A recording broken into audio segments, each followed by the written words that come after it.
Hello friends, welcome back to the channel, and today on the review desk we have Hot Toys MMS782 Deadpool Battle version from the 2024 Deadpool and Wolverine movie.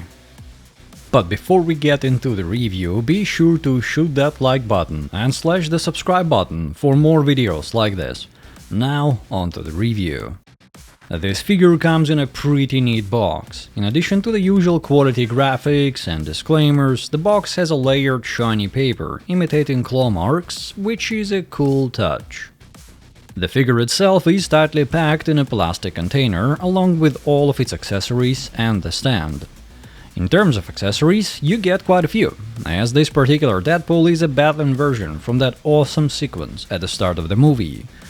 And to list them all you get: 14 interchangeable hands, bendable metallic silver Wolverine spine with removable skull with an adjustable jaw, 2 metallic silver bendable Wolverine thigh joints, and a pair of metallic Wolverine silver hand bones, a dagger, 2 Japanese swords, 2 pistols, and a pair of Japanese sword holsters with magnetic design, and a specifically designed TVA shuttle portal themed platform with LED light-up function, yellow light with a USB-C power plug. And the figure itself also goes nicely along with the theme, as it is specifically crafted battle damage to red and black Deadpool suit, with brown equipment belt with metallic red belt buckle, pair of thigh holsters, cuff dagger holster, a pair of red and black boots. Now with that quick list out of the way, let's dive into everything in detail. First, the figure. I particularly like that the suit is made of rubber, so it should be less prone to flaking like the pleather. And the suit also sits close to the body, yet allows for a fair amount of articulation. The detail is nicely painted and molded too. There is some damage, scarring and weathering going on, but not too much. The hands have the usual Hot Toys style joint, and be careful with the suit when swapping those. The boots are also removable, which you will have to do at least once to get rid of that pesky yet necessary shipping plastic. You also get 3 heads. The fully masked head has a very nice gimmick in a way of magnetically attached, individually replaceable eyepieces, 1 pair with eyes wide open and another with slightly squinted eyes with a furrowed brow. Then you get a partially lifted mask head with the peanut skin covered chin showing through. I gotta say, this head's molding is superb. The curled up mask fabric looks money. And finally, the fully unmasked Deadpool head in all its peanut glory with articulated eyes. The eyes are very nicely done, and as per usual, you get a little tool to move the eyes around, but a pinky finger does the trick just as well. The partially masked and unmasked heads share the same bare skin neck and facial expression, while the masked head has its own removable and fully suited up neck. Both necks have the same rather subtle Adam's apple bumps indicating the front and that the Deadpool is yet to hit puberty. The articulation in this figure is quite good, especially when you consider the suit.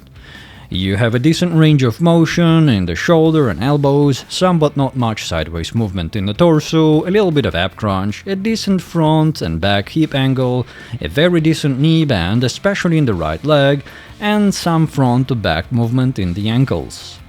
Compared to my VGM Batman Beyond with its neoprene suit or my MMS782 Darth Vader, this is the most posable Hot Toys figure I've come across yet. And given its rubber suit, I have high hopes for how this will fare over the years in my collection. Now let's move on to the accessories. And while the accessory set is quite extensive, they also happen to be quite well done. The paint application is very decent, especially the chrome detailing that imitates the adamantium skeleton. The leg bones are connected with a rubber that has a wire inside, so can be used like nunchucks. My favorite ones are probably the claws with forearm bones that allow you to create a mock iconic Wolverine pose. The pistols are very nicely done. You have a sliding mechanism and a removable magazine that in turn has a molded and painted bullet. Also, there is a movie-accurate smile painted around the front of the barrel. The 2 katanas come in a magnetically attached sheath. It is a neat touch, and the magnets seem sturdy enough to hold it in place, but you should probably remove the sheath when posing the figure around. The swords are also made of plastic. I do not know if it's a safety measure or a cost-saving measure, or because the magnet would not support that much weight, but metal swords would have been nice. Still though, they have a decent shiny coat of paint, so look pretty good. The most standout accessory is of course the articulated spine with a removable head. It is very nicely painted and seems to be made entirely out of PVC, so posing is not an issue.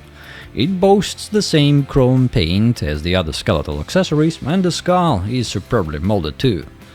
It has funny patches of hair, opening jaw, and one empty eye socket. My favorite pose is when Deadpool rocks this accessory like an electric guitar. And speaking of rock, here's a quick message from Gundamit. I buy almost all of my figures and third-party kits at gundamit.com. They offer great prices, awesome customer service, and a nice points program. If you decide to shop for your next kit or figure there and would like to support this channel even more, consider using reviewer code SKH. It helps the channel a lot.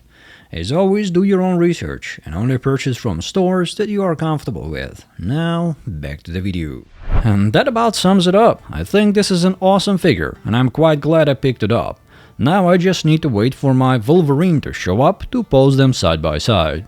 I hope you enjoyed watching this video, and if you did, consider dropping a like, leaving a comment, and maybe even subscribe for more content like this. There's a lot more figure and model kit reviews on the way, and I will see you in the next one. Bye bye.